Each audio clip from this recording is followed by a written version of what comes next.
पगिया पहिरी दुलहे गैल ससुररिया हो। सासु जे पूछ एक बार पगिया पहिरी दुलहे गैल ससुररिया हो।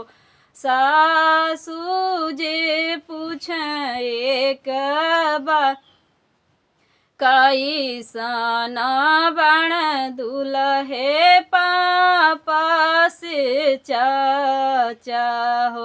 कैसन बण सग भाई कैसन बण दुलहे पापा से चाचा हो।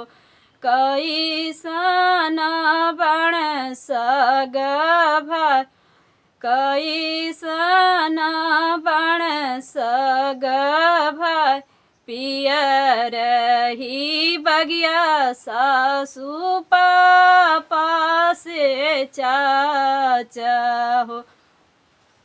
पियर ही बगिया सासु पापा से चाचा हो। छैला उमरिया सग भाई छैला उमरिया सग भाई छैला उमरिया सग भाई कैसन बण दुलहे सग बहनोइया हो। जे करे से सजी बरिहा जे करे से सजी बरिहा घोड़ावा चढ़ल अइल सग बहनोइया हो। उनही से सजी बरिहा घोड़ावा चढ़ल अइल सग बहनोइया हो। उनही से सजी बरिहा उनही से सजी बरिहा एतना बचन सुन सासु कवन दे माना मान भैली मुसुक।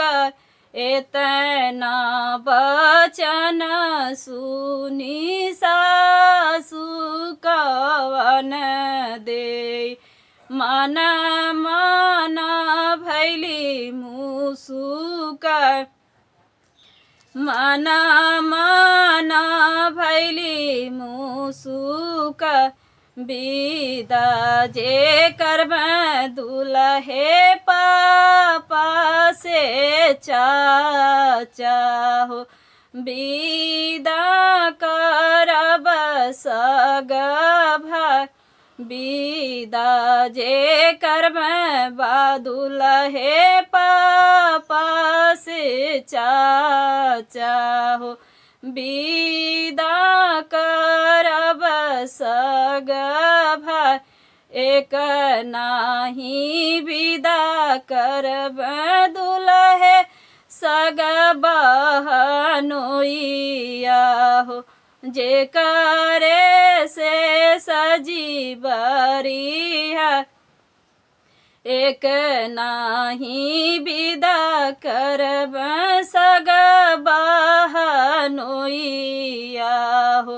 जे करे से सजी बरिहा राखी ले हुए सासु पापा से चाचा हो।